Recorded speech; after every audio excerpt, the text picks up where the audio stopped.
प्रिय दर्शकों, आधुनिक ज्ञान गंगा चैनल में आप सभी को एक बार प्यार भरा नमस्कार। मैं राम प्रसाद पंडित। आज मैं बात करूंगा गृहस्थ जीवन के विषय में, जो बहुत ही महत्वपूर्ण है, क्योंकि इस कलिकाल में लगभग सभी लोग गृहस्थ जीवन में रहना पसंद करते हैं और गृहस्थ जीवन में बहुत सारे ऐसे कर्म करते हैं जिससे पाप हो जाता है। अगर पुण्य होता है तो बहुत अच्छी बात है, परंतु बहुत सारे ऐसे कर्म करते हैं जिससे पाप हो जाता है। तो चलिए शुरू से अंत तक बने रहिए, क्योंकि ये सबके जीवन में लागू होने वाला है। तो प्यारे मित्रों, आज हम बात करेंगे कि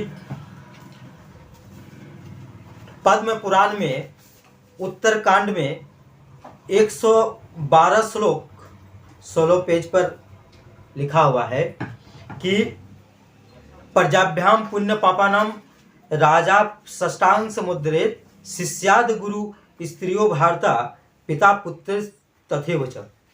यानी कि राजा प्रजा के, गुरु शिष्य के, पति पत्नी के और पिता पुत्र के छठा अंश पुण्य पाप का भागीदारी होता है। इस पद्म पुराण के अनुसार, मैं नहीं कह रहा हूं, ये शास्त्र कह रहा है कि राजा प्रजा के, गुरु शिष्य के, पति पत्नी के और पति पत्नी के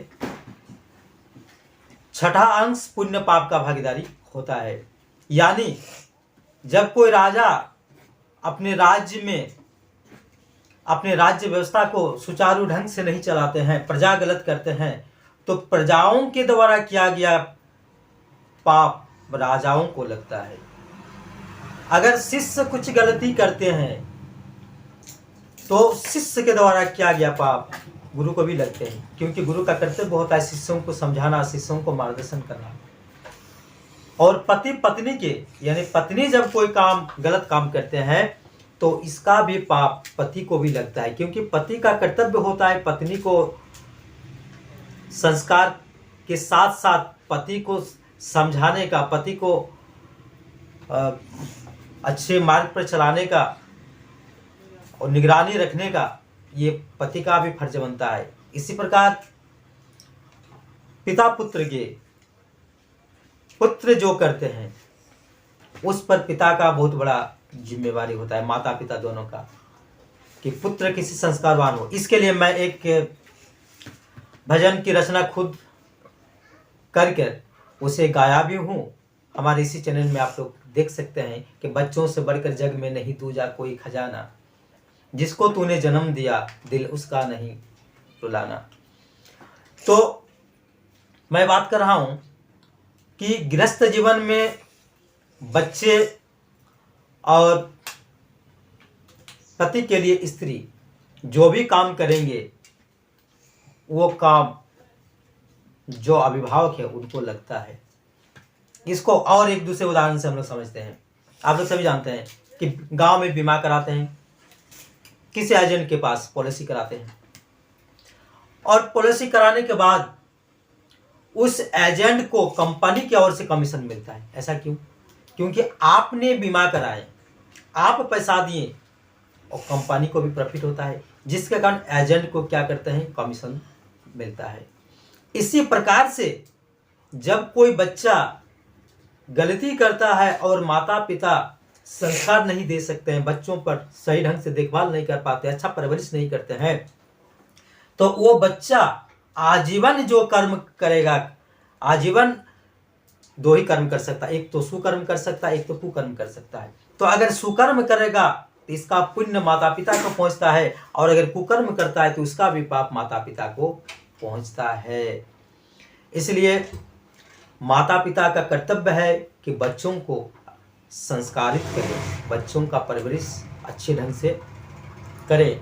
इसी प्रकार पति पत्नी के, जब पत्नी गलती काम करती है तो पति का देखना फर्ज बनता है, परंतु मोह माया के कारण अपने परिवार में बच्चों की गलती, पत्नी की गलती अक्सर देखा नहीं जाता है।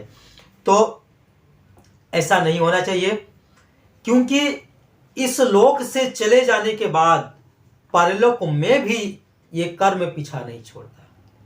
जिस प्रकार हजारों गायों के बीच बछड़ा अपने माँ को ढूंढ लेते हैं, उसी प्रकार सत्कर्म हो या कुकर्म हो, ये कर्म मृत्यु के पश्चात भी साथ में चला जाता है, भोगना पड़ता है। तो जब कोई बच्चे गलती करते हैं और उनके माता पिता अगर इस लोक में नहीं है, कहीं भी रहेंगे, लेकिन बच्चों का जो पाप है वो कमीशन माता पिता को जाएगा।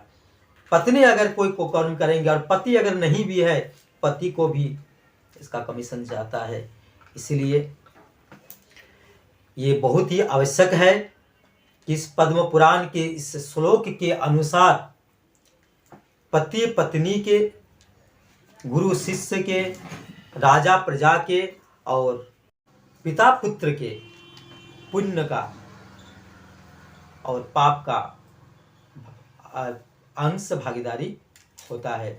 इसलिए जिस प्रकार राजा का कर्तव्य है कि अपने प्रजा को सही ढंग से प्रजा को रखें, प्रजा का सही ढंग से देखभाल करें, ऐसे पिता का भी कर्तव्य होता है कि पुत्र को सही ढंग से देखभाल करें।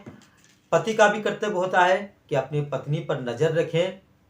गुरु का कर्तव्य होता है कि अपने शिष्यों पर नजर रखें, हमारे शिष्य क्या कर रहे हैं, क्या नहीं कर रहे हैं।